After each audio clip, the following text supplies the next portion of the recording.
CG breaking, पल पल की खबर से रहिए आप अपडेट।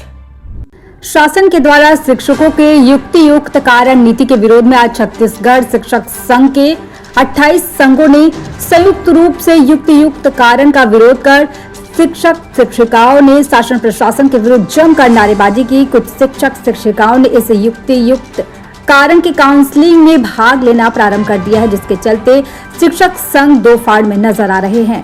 इस पूरे प्रक्रिया में पारदर्शिता लाने के उद्देश्य से जिला के जिलाधीश भगवान सिंह उइके ने काउंसलिंग के दौरान अपनी उपस्थिति दर्ज कर सभी उपस्थित अधिकारियों को निर्देशित किया कि पूरी पारदर्शिता से काउंसलिंग होनी चाहिए, किसी भी किस्म की कोई शिकायत नहीं आनी चाहिए। कलेक्टर के पहुंचने के बाद शिक्षकों ने पारदर्शिता की उम्मीद जागी है।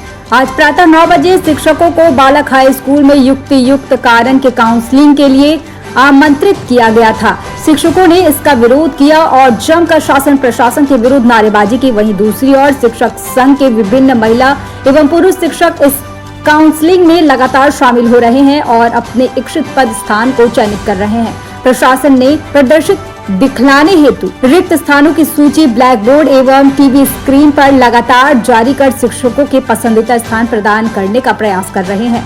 काउंसलिंग प्रारंभ होने के साथ ही गरियाबंद के जिलाधीश भगवान सिंह उइके काउंसलिंग हॉल में पहुंच विभिन्न काउंसलिंग कर रहे अधिकारी कर्मचारी के साथ बैठक कर सख्ती से निर्देश दिया। काउंसलिंग प्रक्रिया पूरी पारदर्शिता से होनी चाहिए, कहीं कोई शिकायत नहीं आनी चाहिए, अन्यथा कड़ी कार्रवाई की जाएगी। शिक्षक संघ के पदाधिकारी का कहना था कि प्राथमिक शाला की 5 कक्षाओं के लिए मात्र 2 शिक्षक दिया जा रहा है, जिससे शिक्षा में गुणवत्ता नहीं रह पाएगी। इन स्थितियों के बीच लोग निजी स्कूलों की ओर आकर्षित होंगे और सरकारी स्कूल में शिक्षा की स्थिति बदतर हो जाएगी। शासन को कम से कम प्राथमिक शाला में 3 शिक्षक देना चाहिए और 2008 का सेटअप सरकार को लागू करना चाहिए। युक्तियुक्तिकरण का विरोध कर रहे हैं हम लोग।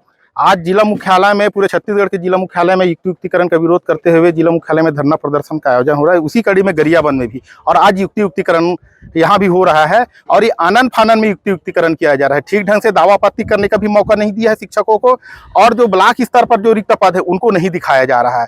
छुरा ब्लॉक के जो शिक्षक साथी वो मैनपुर जाएंगे और गरियाबंद ब्लॉक के जो साथी है वो भी मैनपुर जाएंगे। मतलब हमारी महिलाएं भी जो शिक्षक साथी हैं उनको भी मैनपुर जाना पड़ रहा है। हम तो शासन से ही मांग कर रहे हैं कि सेटअप 8 का यहाँ पूर्ण रूप से पालन किया जाए और सेटअप 8 का पालन करते हुए एक प्राथमिक शाला में 3 शिक्षक की व्यवस्था की जाए।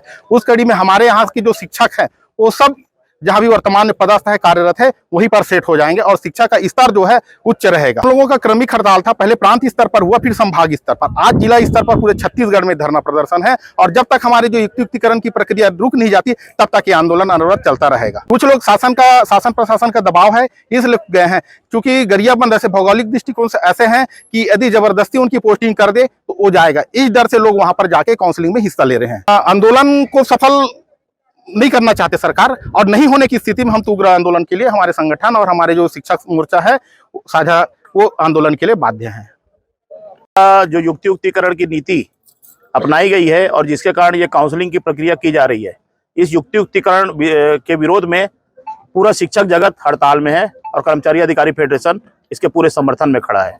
क्या कारण है कि इसमें क्या खामियां नजर आ रहा है? इसमें खामियां ये है कि 5 क्लास को पढ़ाने के लिए 2 शिक्षकों को केवल रखा जा रहा है, जो कि असंभव है और इसी प्रकार ऐसा करने से शासकीय शालाओं के प्रति ग्रामीणों का रुझान कम होगा और प्राइवेट सेक्टर की ओर लोग बढ़ेंगे। शासन शालाओं को बंद करना चाहती है और निजीकरण को बढ़ावा देना चाहती है।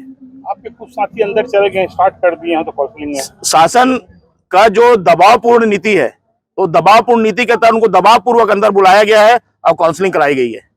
काउंसलिंग की प्रक्रिया चालू। आगे क्या करेंगे आप? आगे की हमारी यह नीति है कि अभी लगातार गरियाबंद जिले में आज से ही क्या नाम है क्रमिक इसके विरोध प्रदर्शन युक्तियुक्तिकरण का होगा और निश्चित रूप से हम लोग युक्तियुक्तिकरण की प्रक्रिया को खत्म करने में सफल होंगे।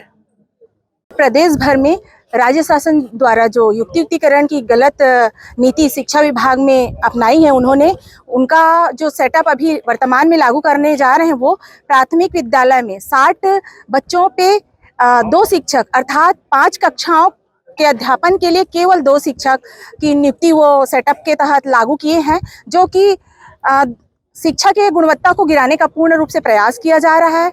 और जिसके चलते ये होगा सर, आने वाले भविष्य में गांव के बच्चे जहां शिक्षक कम रहेंगे तो पढ़ने क्यों आएंगे, और जब पढ़ने ही नहीं आएंगे तो पालकों का जो रुझान है प्राइवेट स्कूल की ओर बढ़ेगा और देर सबेर हमारा जो सरकारी स्कूल है बिल्कुल बंद होने के कगार पे है सर। छत्तीसगढ़ शासन ने 28 अप्रैल को एक आदेश जारी किया था जो शिक्षकों का युक्तियुक्तकरण हो रहा है।